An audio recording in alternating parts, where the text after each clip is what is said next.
Hello कैसे यार, बड़े दिनों बाद मिले। मैं अंधा बीमार था, बहुत ज़्यादा बीमार था, इसलिए बिल्कुल भी उठ नहीं पा रहा था।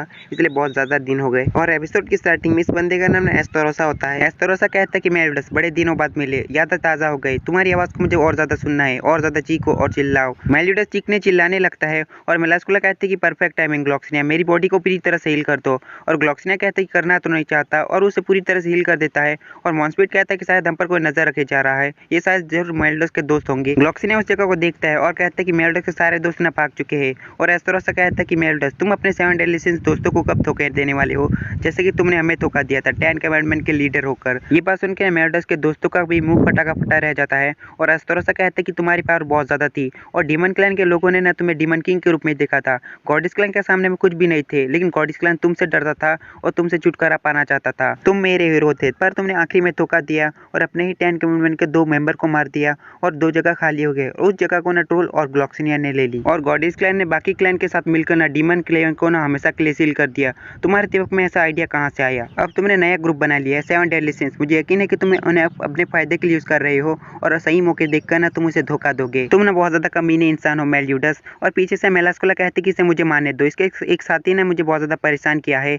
इसे मुझे मारने दो। और जेरिको कहते कि ये तो वही लड़की है मेलास्कुला, ये तो अभी तक जिंदा है और ये सोल खा सकती है। बान हमें क्या करना चाहिए? लेकिन बान तो अपने ही मजे में होता है। और बान कहते कि मैजिशियन, वहां पर मुझे टेलीपोर्ट कर दो। और मेलास्कुला कहते कि तुम अभी बहुत ज्यादा कमजोर हो और बॉडीज को काबू करना बहुत ज्यादा आसान है और तुम्हारी सोल निकालना बहुत ज्यादा आसान हो जाएगी। बान ने ना अपनी जीरो सिग्नल स्किल यूज की थी, जिसकी वजह से ना सारी जगह लगभग स्टक हो जाती है। और बान कहते कि इससे शायद ना इलेन मैं तुम्हें खो दूंगा। और इलेन कहते कि माफी मांगने की कोई जरूरत नहीं, अपने दोस्तों को बचाओ। और मेलास्कुला कहते कि तुम्हारे सोल का कैसा टेस्ट रहेगा। और बान उसके पीछे से आता है, उसका सर मोड़ देता है। बान कहता है कि तुम क्या बके जा रही हो और अपनी फॉक्स एंड एबिलिटी यूज करता है, उसके सारे के सारे दिल निकाल कर ना तबाह कर देता है, जिससे ना फाइनली मेलास्कुला मर जाती है।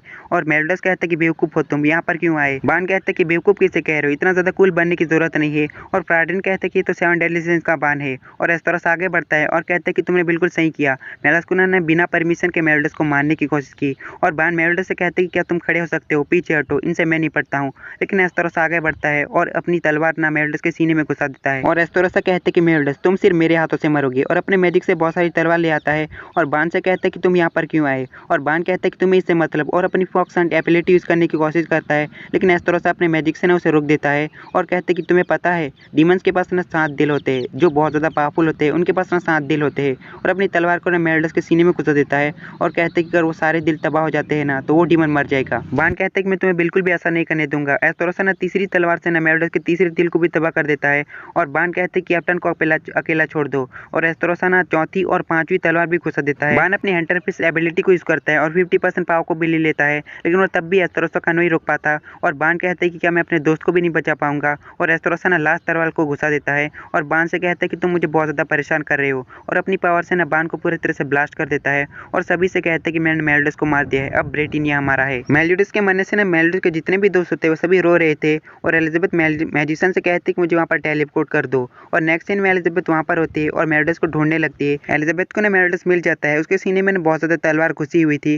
और एलिजाबेथ रोने लगती है और कहती है कि प्लीज अपनी आंखें खोलो। और नेक्स्ट सीन में ना एलिजाबेथ जॉल और डेला को पूरी तरह से हील कर देती है। और जाल्पा कहते हैं कि मैं तुम्हारा कैसा शुक्रिया अदा करूं? और एलिजाबेथ कहती है कि मैं इतना तो कर ही सकती हूँ। जाल्पा कहते हैं कि तुमने हमें बचा लिया। और हॉक की तरफ देखते हुए कहते कि बल्कि तुम हमारे लिए तोहफा भी लेके आई हो। और जॉल और डेला भी कहने लगते कि हमें बहुत ज्यादा भूख लगी है। और हॉक चिल्लाते हुए कहते हैं कि क्या मैं तुम्हें खाना दिखता हूँ? और मैट्रोना कहते कि बाकी सब लोग ना बैठने की अलग अलग जगह पर गई है और डीमन की घुसपैठ को रोक रहे हैं। फिर सीन चेंज होता है गेमलॉर्ड के साउथ वेस्ट की तरफ, जहाँ पर बहुत सारे सैनिक भाग रहे थे क्योंकि उनके पीछे ना ग्रेट डीमन पड़ा था। तभी वहाँ पर ना आर्थर का वही साथी आता है जिसका नाम नानासी होता है। वो उस ग्रेट डीमन का हाथ तोड़ देता है और ग्रेट डीमन ना अपने मुंह से लेजर फेंकने वाला होता है, लेकिन तभी ना नानासी उसे बीच में से सेंटर से काट देता है और दूसरे ग्रेट डीमन पर आर्थर अटैक करता है। और ग्रेट डीमन बोलने लगता है और कहते हैं कि तुम्हारी हिम्मत कैसे हुई, और उसे पटक देता है और कहते हैं कि तुम्हारे पास 2 रास्ते हैं, मरो या फिर हमारे सताओ। और आर्थर कहते हैं कि मैं तीसरा रास्ता चुनूंगा, अंत तक फाइट करो। सीन चेंज होता है जहाँ पर किंग कहते हैं कि तुम ना मेरे साथ फेरी फॉरेस्ट आ सकते हो, मैं तुम लोगों की ना रिस्पॉन्सिबिलिटी उठाऊंगा क्योंकि मैं फेरी किंग हूँ। मेट्रोना कहते कि ये अच्छी चॉइस है। और डियान एलिजाबेथ से कहती कि तुम क्या करने वाली हो? और एलिजाबेथ कहती है कि मुझसे जो भी होगा वो मैं करूंगी। और सीन चेंज होता है जहाँ पर आर्थर ने उस ग्रे डीमन को हरा दिया होता है। आर्थर कहते हैं कि आखिरकार हमने कर दिया, जब तक कि हम जिंदा है ना उम्मीद की किरण जरूर नजर आएगी। और वहाँ पर जो बुढ़ा होता है ना वो कहता है कि इस तरह आर्थर आप ही हमारी उम्मीद की किरण हो। आर्थर कहता है कि मैं इस तरह से नहीं सोचता, अगर मेरे साथ है ना सर नानासी नहीं होते ना तो मैं कभी नहीं कर पाता। नानासी कहता है कि जब तक कि तुम्हारे सर पे ये मॉन्स्टर किटी है तुम मर नहीं सकते। तभी आसमान में से ना डीमन पंछी का अटैक होने लगता है और वो सभी भागने लगते हैं। आर्थर भागने लगता है और कहता है कि मुझे और भी ज्यादा ताकतवर बनना होगा। उसके साथ जो किटी होती है ना वो बोलने लगती है। वो कहती है कि ऐसा हुआ तो मुझे खुशी होगी। और आर्थर कहता है कि क्या तुम बोल भी सकती हो। दूसरी तरफ ना डीमन ने किंगडम में तबाही मचाई होती है और बान कहता है कि बाकी चीज ना हाउसर और गिल्थर पर छोड़ दो, हमें इसकी तरफ ध्यान देना होगा। लेकिन मर्लिन अपनी लैब में पता नहीं क्या कर रही है और गॉथर भी कहाँ पर गया। फिर सीन चेंज होता है जहाँ पर गॉथर बंद होता है। गॉथर से डेंजल कहता है कि तुम्हें यहीं रहना होगा जब तक इस हमारा शक ना तुम पर रहेगा, तुम्हें समझने की कोशिश करनी होगी। और सीन चेंज होता है। स्लाइडर कहते हैं कि बान तुम जिंदा हो, मुझे खुशी हुई।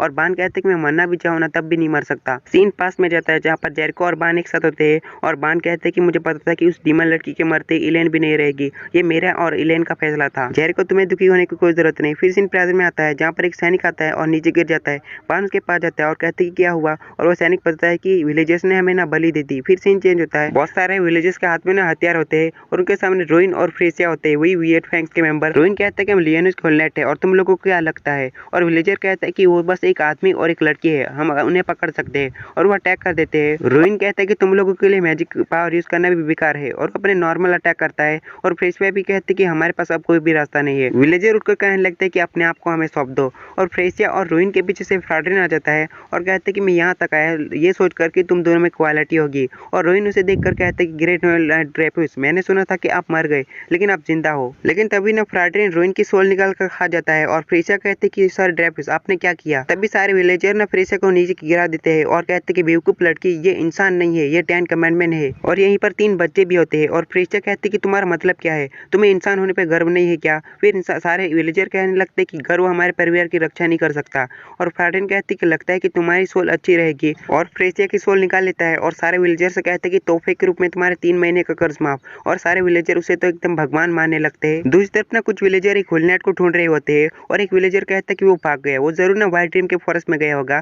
फिर हमें पहाड़ों में दिखाया जाता है, वहाँ पर वो होलनेट छुपा हुआ था और ये भी एक वियर्ड फैंग का मेंबर है और उसका नाम गोल्गियस है। और गोल्गियस कहता है कि शायद मैं लकी हूँ, लेकिन लकी कहते ही मुझे हंसी आती है। मैं कहीं भी भाग जाऊँ लेकिन हर जगह पर डीमन से मैं कभी भी बच नहीं सकता। पहले मैं 7 डेडली से हार चुका था और किंगडम से निकाला गया था, अब शायद मैं डीमन रेस करने वाला बच चुका हूँ। तभी उसे धुएं में कुछ दिखता है और वो कहता है कि शायद ये मेरी मौत है और अपनी आंखें बंद कर लेता है और बेहोश हो जाता है। लेकिन उसकी आंखें एक जगह पर खुलती है आराम से और वो बचा हुआ था। गोल्गियस उठता है और कहता है कि मैं कहाँ पर आ चुका हूँ। उसे नीचे से ना आवाजें आने लगती है। नीचे 2 बंदे ना आराम से बैठे होते हैं और एक बंदा कहता है कि इस जगह के अलावा ऐसी कोई जगह नहीं जहाँ पर हम आराम से रह सकते हैं। और वहाँ पर एलिजाबेथ आती है ड्रिंक लेकर और इसके साथ ये वाला एपिसोड खत्म होता है।